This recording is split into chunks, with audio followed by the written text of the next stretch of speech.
One of our most commonly asked questions here on the farm is to do with our goats.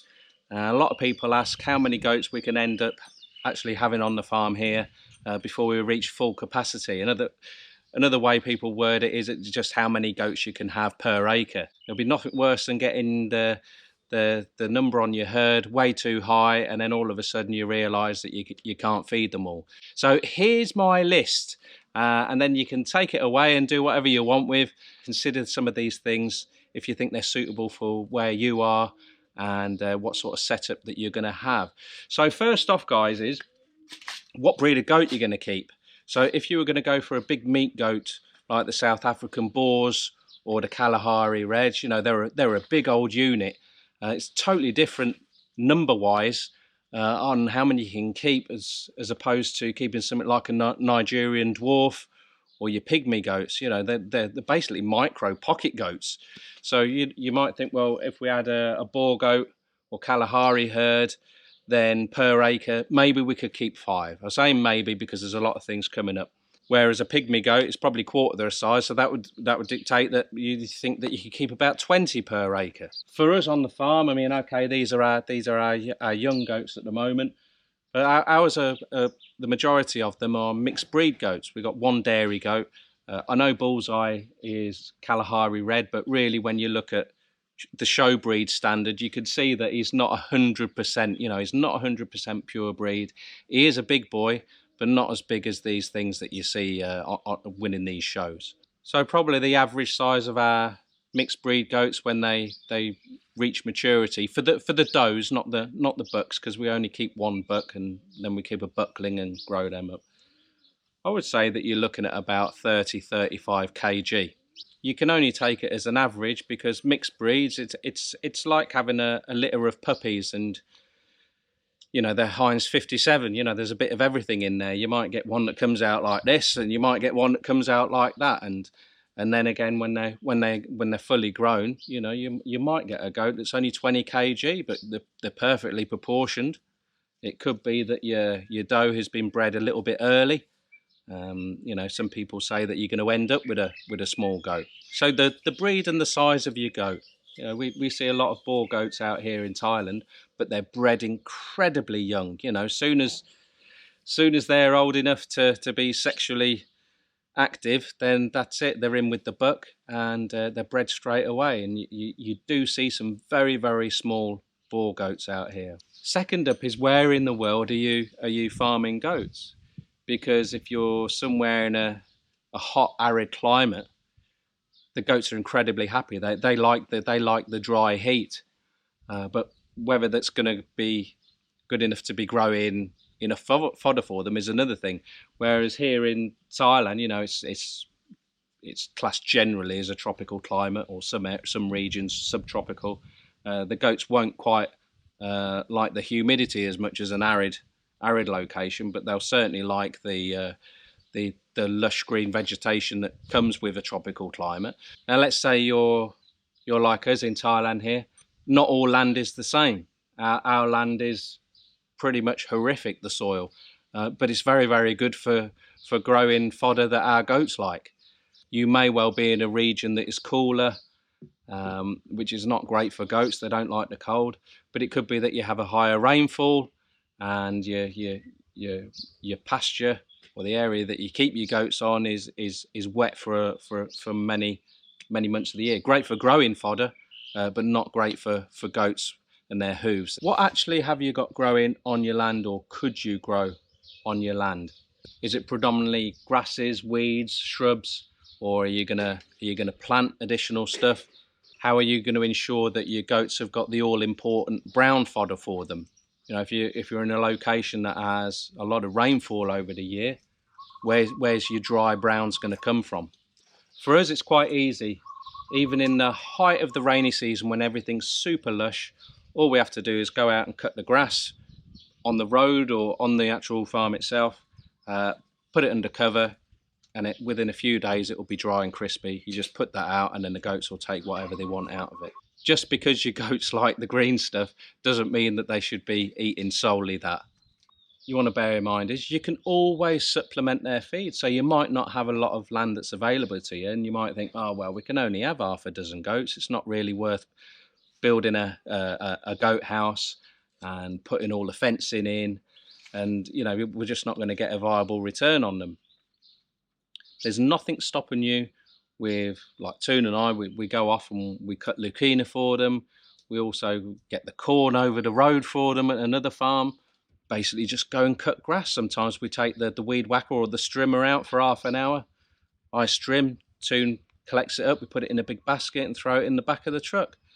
So you can always go and get stuff around you. Well, I say always, it's not going to be the case for all of us, is it?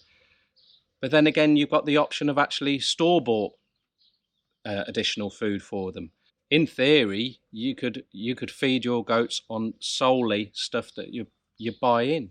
Whether it's round here, you can get like a Napier grass that's pre-shredded. You could have already a pre-blended mix for them with the cassava. So there's lots and lots of things. Obviously, your profit margin is going to decrease somewhat, but it might mean that you can get a lot more head in your get a lot more numbers in your I'll edit that out. Get a lot more numbers in your herd than you would be able to without bringing that additional food onto your land. The next thing which I do see missing on a lot of these things where people help you to calculate how many goats you can keep, what age of animal are you going to be keeping? So our oldest animal is Geraldine and Samantha. You know, they're two old girls, but they're very, very good goats. So they're here a little bit longer than they normally would be. Whereas, you know, we had big old Martha. We let her go almost straight away after she gave birth because she wasn't producing milk was the main thing. But she was just getting a bit too old, and she was a big goat. You know, they take some feeding. Now, all our bucklings, bar the very, very odd one, will be gone when they reach a maximum of 20 kg. Say a 10-15 kg buckling, they still eat a hell of a lot, but it's nowhere near someone like Bullseye would be eating. So, you know, as our bucklings approach that 20 kg marker, the reason we sell them out predominantly is because after 20 kg, the price per kg drops. So as they approach that, they're going to be going. So they're not eating at full capacity while they're here on the land. You know, they are for their size, but they're not eating full capacity of what they could be eating when they're a full-size goat. You know, so even a mixed breed goat, a buck, you know, 50, 60, 70 kg, it's not a problem for them to attain that sort of weight, but that takes a lot of maintaining. So with us regularly selling our goats, we're fluctuating. You know, as they start giving birth, and the goats come off their milk and gradually wean onto the fodder, then consumption of fodder on the land is rising. As the goats reach 20 kg, off they go, and we start again. So it's constantly going up and down. Our herd, our does, they just breed when they're ready. We don't sort of like keep them away from the buck. Bullseye is in there with them 24/7. If we were in a climate where you get some harsh winters, then we would keep our bucks separately, definitely. And we would let them stud so that when it's kidding season, you know, they're not kidding in the middle of the winter, they're kidding in the spring, and then they got the good weather. It also helps keep the parasite levels down in your goats as well. So that's what we would probably do. But for here, no, we just, when they're ready, then it's full on action. I keep wanting to say right. I've been in Thailand too long. It's not me showing off. My Thai is terrible. I'm getting there slowly, but I'm like treacle learning Thai. Acreage wise, 1 acre is approximately I think it's 2.2, approximately 2.2 rye. So let's say you've got 5 or 10 acres available to you, and right in there you've got right in the middle of that land, you've got your goat house. You open the gate for your goat house and they're let out on pasture. The best way to maximise the pasture you've got is divide it up. You keep your goats away from one piece of pasture for 2 weeks, and that breaks the cycle of your parasites. But of course, it also gives time for your pasture to recover before you put the goats back on there. Otherwise, eventually they'll just strip everything down. So rotational grazing or cell grazing, they're almost the same. You know, it could be that you're going to use electric fencing, you know, temporary fencing, and keep moving it around every couple of days. So there's something to consider. Are they going to be on the same land all the time like they are on our island, or are you going to move them round, which is what we're going to be doing. Once funds come available, we're going to set up all separate cells for them, and then just have walkways and put them on different areas for different amounts of time. The stuff that you're actually growing on your pasture, is it going to be worth setting up some sort of irrigation so that you can get growth from that all year round? Or maybe you're going to just let it go fallow, and for the dry season just let it stay like that? Are you going to let it go like that for the goats, so the goats can get their browns there? Or are you going to irrigate it and then buy your browns in, you know, your bales of straw or your hay? The next thing that I think is incredibly important, which I haven't seen covered, is how can you physically cope with a herd of, say, 100 goats? Your land may well be able to cope with that. You know, you've got loads of fodder there for them. You're buying loads in, but, you know, we've got quite a big area for our goats. How can you make sure that they're all right? Because the temptation is to let them out and go and put your feet up and have a coffee. You need to be able to get out. Well, I think you do, and Toon thinks you do. You need to be able to get out there and keep eyes on. Yeah, you don't want to be out there all day like we were when we used to free range all the time, or when we just had our perimeter fencing. Yeah, you need to be out there. But you could have a break in your fencing, dog could get in there. We've had snake bites, we've had centipede bites. You know, we've lost goats through that sort of thing. They fight a lot. They could miscarry. They could get tangled. So, you know, if you've got 200 or 300 goats, you know, are you going to have a quad bite to get around? Because you might have a lot of acreage. So it's purely the logistics on whether you can keep up.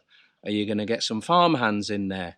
Are you gonna have a herder that just takes care of your goats for you, or are you gonna make that commitment to be out there 24/7? Well, not 24/7, but the hours that they're out on pasture, are you going to be out there with them?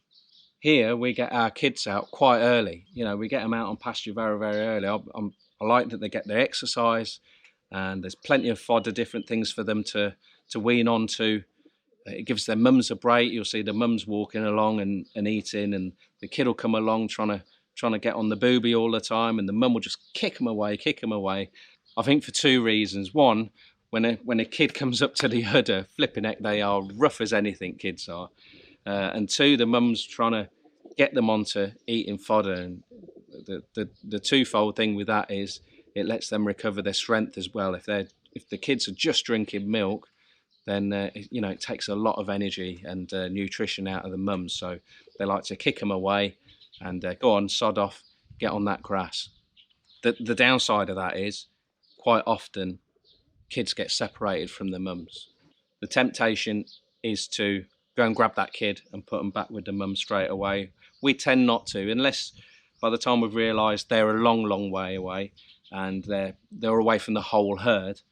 Then normally we just keep a distance, but just watch them. And generally speaking, they find their way back. You know, mum will be like, right, okay, it's milk time. Where's my kid?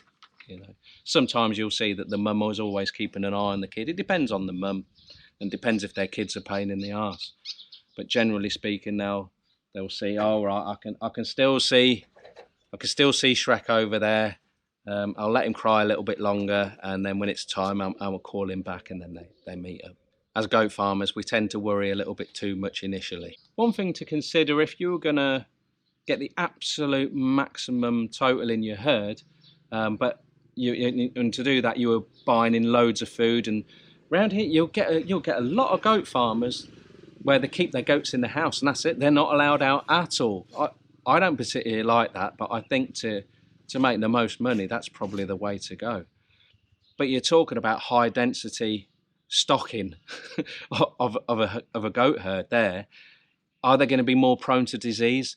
I would imagine, I might be talking out my backside, but I would imagine, you know, if they get a disease, there's more chance of it spreading through the herd a lot quicker. It could be something like ringworm, where you'll see like a little fungal disease, you know, and they'll lose a little circular pattern of hair on their ear.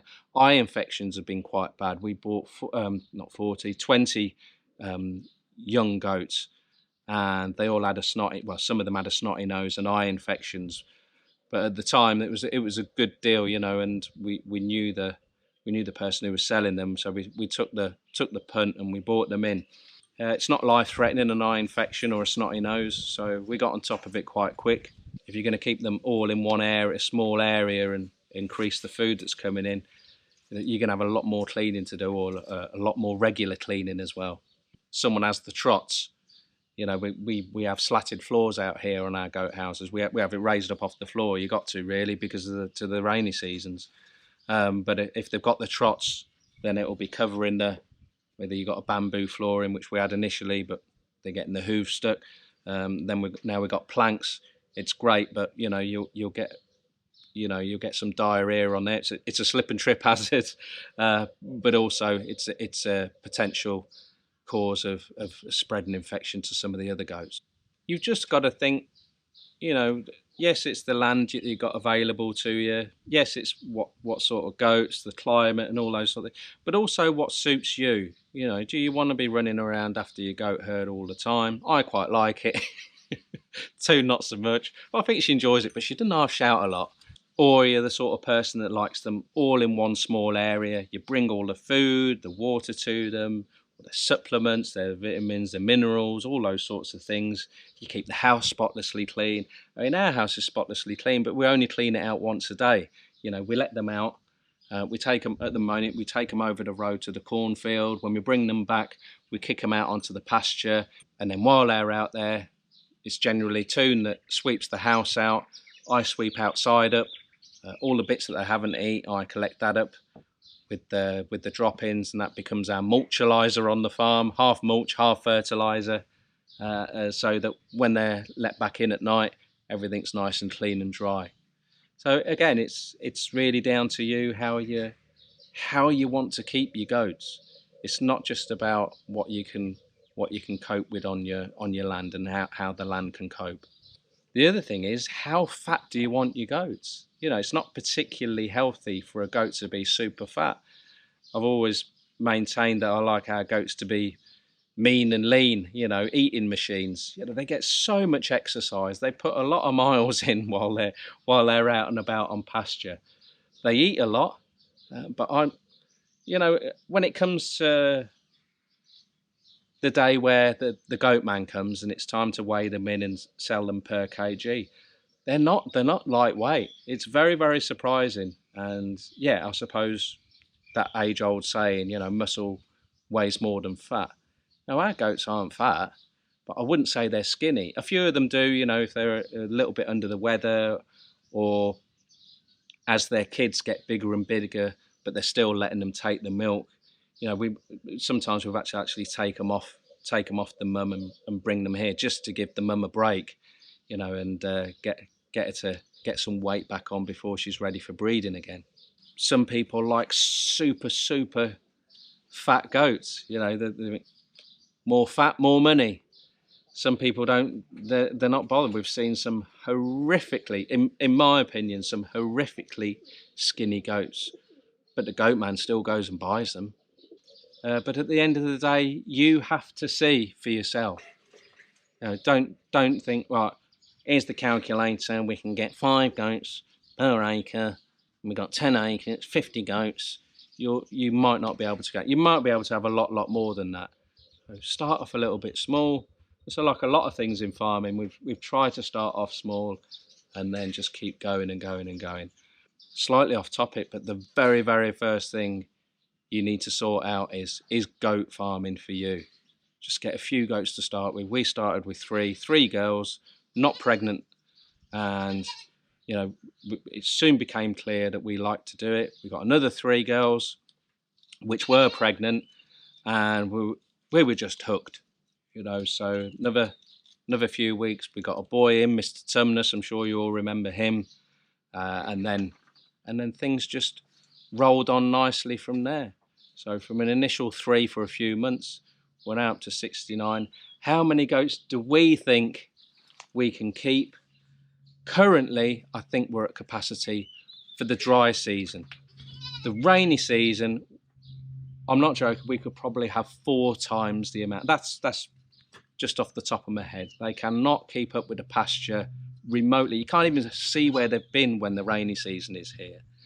You need a week of rain, everything is green, and it's just going crazy. The plans for us on our farm is to increase the areas that we've got designated over for creating additional fodder for the goats. These are areas that the goat herd will not have access to, and we also hope to be able to uprate our irrigation setup here on the farm, so that when it comes to the dry season, then we can start irrigating these areas, and it's basically going to be cut and carry and throw it onto the island. Dry season, then they will be eating more on the island, but they will still be allowed to get off the island for exercise and to get their browns. So after 1 full year of the seasons, then should be able to calculate roughly how many goats will be, what it will take to reach full capacity. After that, if we want to keep increasing the setup here and we can't increase the numbers, then we would then start looking at increasing the goats themselves in quality wise. And what I mean by that is then start gradually swapping out the rough goats or not so good goats for the absolute prime. You could say, well, you should be doing that anyway. We do to some degree, but we could become more stringent with that. And then taking it even one step further in the future, going over from mixed breed and starting to go down the route of pure breed, because then you can start keeping hold of your bucks and selling, you know, a mature buck that's gonna, well, they go for a lot of money out here. So there's some of the things that we're looking long term. Once the land reaches full capacity, then look at the capacity of the quality of your goats after that. So that's it. There's your exact answer. How many goats can you keep per acre? I have no bloody idea. I'm going to peel some corn for my little Lily. Yeah, fill your boots.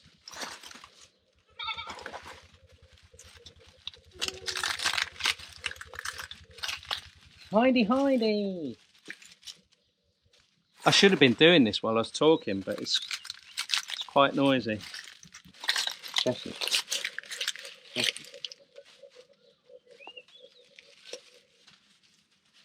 one of my favourites. She didn't say much, but she's a good listener.